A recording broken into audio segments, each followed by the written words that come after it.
Hi, it's Todd Banker with Prairie Edge Service in Calgary, Alberta. Today, I want to talk to you today about how you go about flattening your whetstones. The idea is that you want to have a very flat surface and something that'll resurface your stone in a very effective way. A product that I came across and I use is a product by Nanohone, and they have a variety of, they have 3 different products that I would recommend. Any one of them are very good. The one that I use is the Nanohone NL6, and you can find it on the back. That the I think they have an NL3, an NL6, and an NL9. Anyways, the NL6, it is a diamond plate. So the thing is, it's mounted diamond surface mounted on metal, so it's going to be absolutely flat. And the reason why I like the NL6 is the star pattern that is here. Now, the diamond surface that is on here, when you're flattening the stone, the diamond's cut by the outer edges, not so much the surface, it's the outer edges. So you want to have a lot of surface area. The higher end product that has a lot of thickness, you can see that it's not very thick for the diamond surface as it wears through. The higher one comes in circles, and it'll last a whole lot longer than the NL6 will. But it's very cost effective. Yes, it is expensive, but let's show about how we go about flattening the whetstone. We want to prep our stone, our whetstone. We want to take a pencil and we want to draw our lines on it. And it's more important to make sure that you've got your lines drawn all the way near the edges, because the edges are where you use it the most. You want to do it in a both vertical and horizontal manner. And you can see that on this stone that I've got 2 of them already done. I'm going to flip it over and do this side, use this side, because when we've got the surface marked, we want to be able to see it, and this side is much easier to see. So I'm just going to turn around and get this wetted down, and I'll wet the diamonds down. You want to have both surfaces nice and wet when you start. And as soon as I turn around and place this down, I can turn around and just a few areas, like you can see very quickly where the high spots are of your whetstone. So now, if I turn around and keep doing this, it becomes very cost effective, or very efficient, not so much cost effective, very efficient at flattening your whetstones. I like to have just a little bit of water going, just so that it's removing the material very, very quickly and is keeping the area clean. And I go around in the vertical, then the circle, and you want to make sure that you keep on going until all the lines are removed. So you can see where, as I was using this previously, it was getting dished out in the middle, because that's the area that we end up using the most.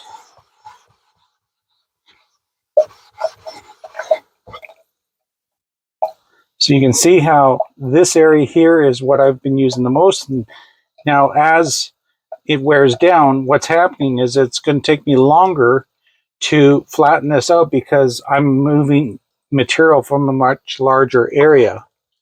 And when it's dished out, it removes things very quickly in the high spots. And you need something like the Nanohone to be able to effectively remove the material in a very efficient way. So you can see now that I've just got this one little spot over here.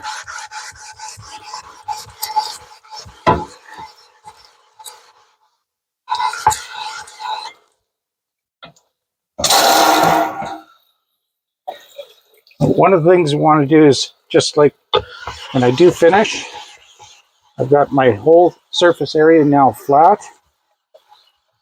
I want to stop and lift off. I don't want to float it off like I did that last one. I want to make sure that, because that's the way it's going to turn around and ensure that you got a very flat surface. So on mine, I do both sides because I use both sides. You can see again just how effective this is. I've got a high spot and a high spot here.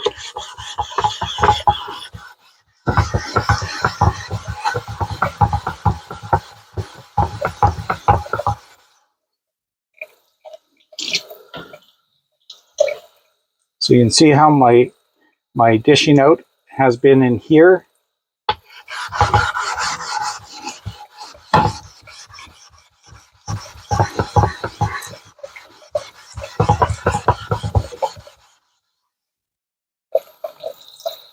So again, you can see the spot where I'm working one side more than the other because I may not be flipping my stone around between my uses.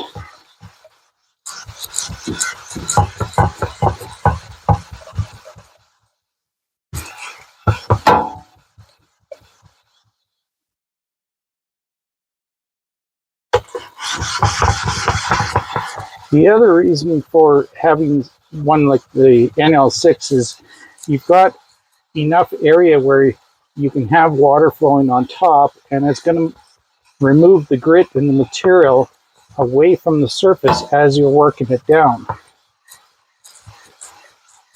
Versus if you have something that's just hard and flat, you're not removing the material away, and it's acting as a lubricant and preventing you from keep getting your stone nice and flat.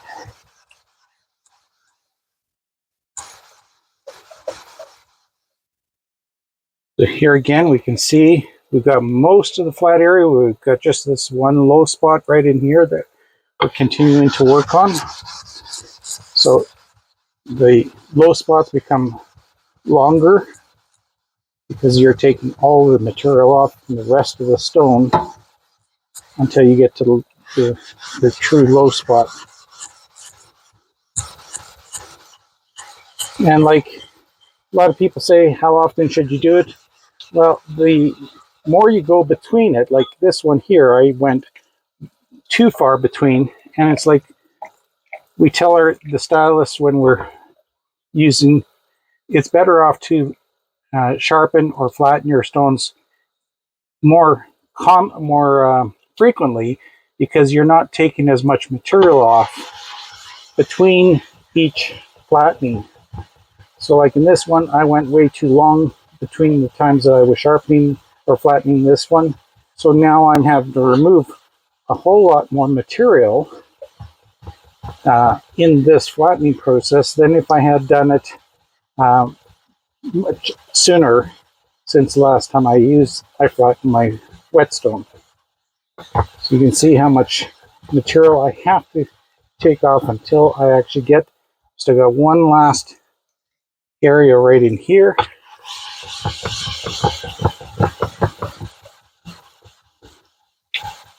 My other option is, if I've got this one, I could sort of leave this all marked up and to identify not to use this side.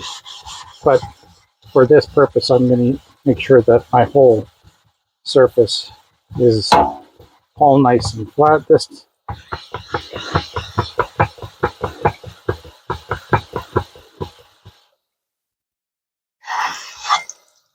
just check. Looks like everything is done now. So now we'll want to do my last area where I'm going to turn around and go in my circles. And then I'm going to stop and lift off.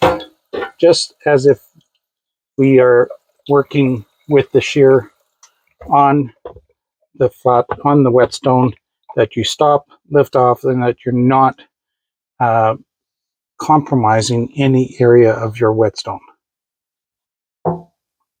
So like I said, I love the Nanohone NL6.